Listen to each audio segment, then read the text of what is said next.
नमस्कार दोस्तों, Ritesh knowledgeable channel पे आज का हमारा जो टॉपिक है, जैसा कि आप लोगों ने थंबनेल के माध्यम से देखा होगा कि सरकार जो केंद्र सरकार है उसने न्यूनतम मजदूरी दर जो है उसको बढ़ा दिया है।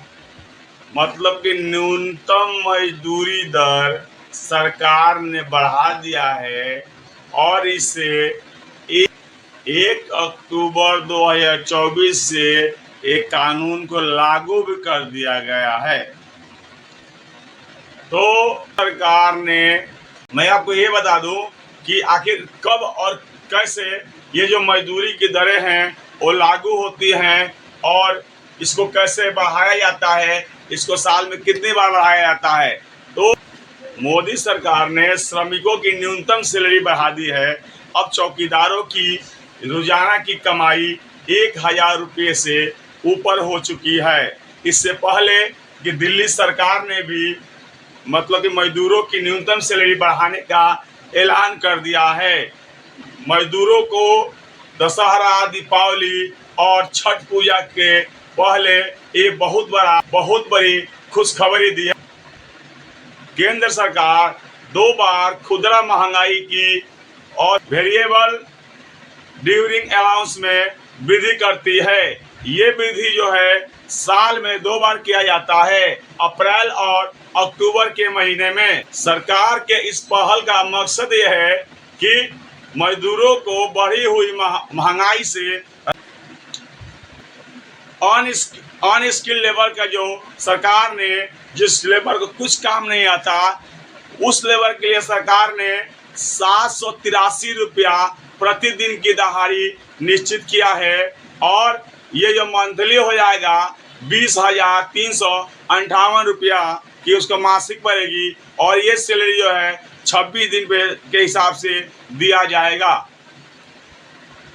दूसरा जो है अर्ध कुशल यानी कि सेमी स्किल्ड लेबर का एक दिन की जो दहाड़ी है 858 रुपया प्रति डे और मासिक हिसाब से अगर देखें, महीने के हिसाब से अगर देखें तो 60 रुपया 22,568 रुपया मासिक सैलरी केंद्र सरकार ने घोषित की है। अर्धकुशल लेबर कौन होते हैं? अर्धकुशल लेबर वो होते हैं जो कहीं से ट्रेनिंग करके आए होते हैं या कुछ दिन का उनको काम का एक्सपीरियंस होता है, मतलब पूरा काम वो लोग नहीं जानते हैं। तीसरा जो है स्किल्ड लेबर।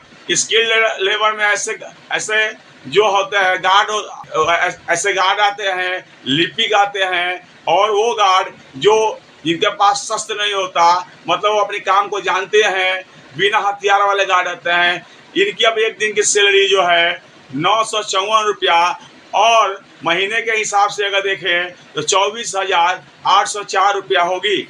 चौथा जो है हाईली स्किल लेबर, मतलब कि उच्च कुशल लेबर। इसमें जो होते हैं सीनियर लिपिक यानी कि सीनियर क्लर्क और जो ऐसे गार्ड जिनके पास के हथियार होते हैं, शस्त्र वाले गार्ड, उनकी सैलरी जो है प्रतिदिन की 1,035 रुपया और महीने के हिसाब से देखें तो 26,910 रुपया होगी। तो मैं आपको बता दूं कि क्या ये जो सरकार जो घोषणा कर रही है ये सैलरी वास्तव में लेबरों को मिलती है क्या? वास्तव ये तो सरकार ने घोषणा कर दिया है, तो ये सैलरी जो है के इस पहल का मकसद ये है कि मजदूरों को बढ़ी हुई महंगाई से राहत मिल सके। सरकार ने जो ऐलान किया है ये सैलरी वास्तव में लेबरों को दी जाती है क्या, कि बस ये केवल कागजों तक ही सीमित रह जाता है? देखिए, सरकार ने तो अपनी तरफ से ये घोषणा कर दिया है कि अब ये सैलरी है किसी भी लेबर का, मतलब अकुशल लेबर का जो काम नहीं जानता है, 20,000 से कम आप नहीं दे सकते हो, इससे आप ज्यादा दे सकते हो। दिल्ली से सटे हुए यहीं देख लीजिए, दिल्ली से सटे हुए नोएडा, गाजियाबाद, आपका जो गुड़गांव, आपको इनकी सैलरी में काफी अंतर देखने को मिल जाएगा। हालांकि दिल्ली और गाजियाबाद, नोएडा और गुड़गांव दिल्ली के लेबर और यहाँ के लेबर के रहन सहन खान पान और काम करने का जो है तरीके में कोई खास अंतर नहीं है, लेकिन सैलरी के मामले में 2 गुना का अंतर आपको देखने को मिल जाएगा।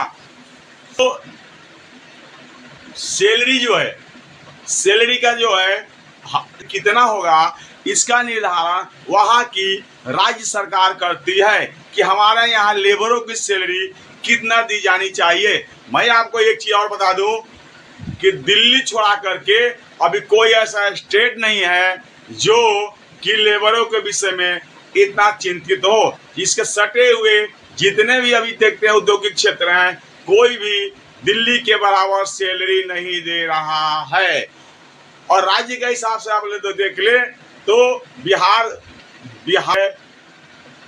झारखंड है, बंगाल है, इन सबों के बात तो छोड़ दीजिए। यहाँ और राष्ट्रीय राजधानी में दिल्ली में भी बहुत जगह जो न्यूनतम सैलरी है उससे नहीं, लेबरों को नहीं मिल पा रहा है। मतलब कि दिल्ली सरकार ने लागू कर दिया है, लेकिन बहुत जगह ऐसे संस्थान वाले हैं, ऐसे प्रतिष्ठान वाले हैं, ऐसे लोग हैं, ऐसे जो कंपनियां हैं, प्राइवेट कंपनियां हैं, जो लोग वर्करों का शोषण करती है और उन्हें जो न्यूनतम सैलरी है वो वर्करों को नहीं दे रही है। इसका मात्र एक ही कारण है, बेरोजगारी। जो अपने देश में जो बेरोजगारी है वो चरम सीमा पे है। अपने देश की बेरोजगारी चरम सीमा पे है और इसी का फायदा जो है प्राइवेट कंपनियां वाले उठाते हैं। उतना डिमांड है वर्करों का, उससे ज़्यादा लोग उनके यहाँ पहुँच जाते हैं। मतलब डिमांड से ज़्यादा लोग वहाँ पे होते हैं और इसी का वो लोग नाजायज फायदा उठाते हैं और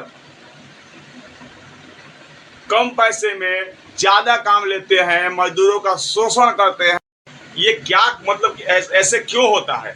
क्या हमारे देश में ऐसा कोई कानून नहीं है? तो मैं आप इस श्रम कानून के अंतर्गत कोई भी प्रतिष्ठान संस्थान जो है न्यूनतम वेतन से कम वेतन नहीं दे सकता। अगर वे ऐसा करती हुई पकड़ी आती है तो जुर्माना के साथ साथ उन संस्थान के मालिक को जेल भी हो सकता है। लेकिन देश के ज्यादातर संस्थानों में जो मजदूर हैं, जो श्रमिक हैं, उनको न्यूनतम सैलरी नहीं दी जा रही है।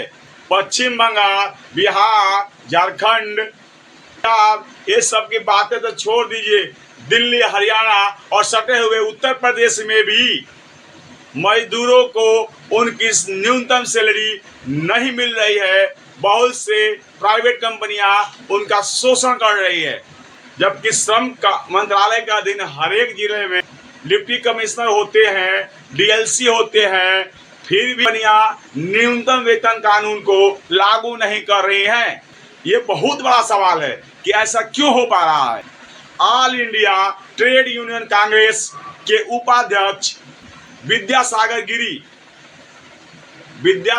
गिरी कहते हैं कि केंद्र और राज्य सरकारों का दायित्व है कि वे अपने यहाँ न्यूनतम वेतन कानून लागू करवाएं।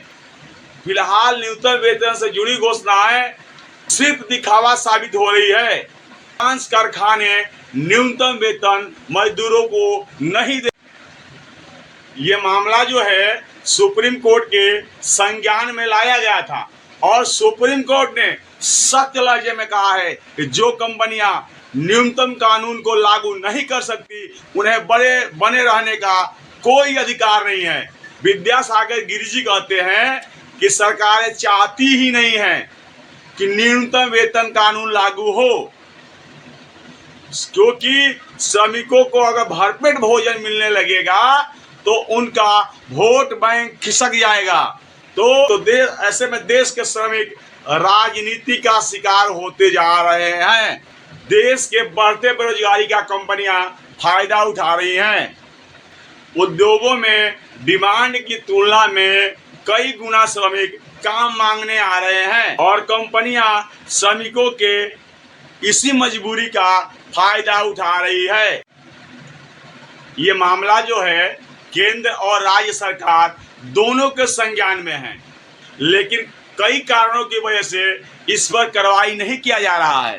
ऐसा बात नहीं है कि केंद्र और राज्य सरकारें इसको नहीं जानती है, उनकी भी कुछ मजबूरी रही है। कागजों में न्यूनतम मजदूरी बढ़ा दिया जाता है, लेकिन क्या इसका फायदा उन लोगों को मिल पाता है जिनके लिए ये बनाया जा रहा है? यानी सवाल कई हैं। कागजों में जो चीज अच्छी लग रही है, जब तक उनमें इम्प्लीमेंट नहीं किया जाएगा, उनमें इम्प्लीमेंट नहीं होगी, कोई फायदा नहीं है। चाहे कागजों पर आप कितना ही पेमेंट बढ़ा ले, उसे धरातल पे लागू कराना सरकारों की जिम्मेवारी है। आप झूठ मूठ का वर्करों को लॉलीपॉप मत दिखाओ। हकीकत जो है आपको भी पता है, नियम आपने, कानून आपने बनाया है, तो उसको लागू करवाना भी सरकार की जिम्मेवारी है। केवल वर्करों से वोट बैंक की राजनीति मत किया कीजिए। केवल वोट बैंक की राजनीति हो रही है, केवल कागजों पे पेमेंट को बढ़ा दिया जा रहा है और उसे धरातल पे लागू नहीं किया जा रहा है। ऑडिट सिस्टम लाना आपका जिम्मेवारी है।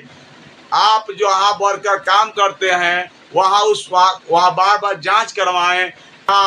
अगर न्यूनतम मजदूरी नहीं दे रही हैं, उनके मालिकों को पकड़कर बंद करें, उन पर फाइन लगाएं, तब जाकर के ये कानून जो है वो लागू हो पाएगा। केवल वर्करों को लॉलीपॉप दिखाकर आप ऐसा नहीं कर सकते। तो दोस्तों, मेरा ये वीडियो है आप लोगों को कैसा लगा, वीडियो के माध्यम, कमेंट के माध्यम से आप लोग बताइएगा। मैं इसी प्रकार का नॉलेजेबल वीडियो लाते रहता हूँ, और जो है वीडियो थोड़ा लंबा हो गया है, इसीलिए मैं इस वीडियो का समापन करने जा रहा हूँ। नमस्कार।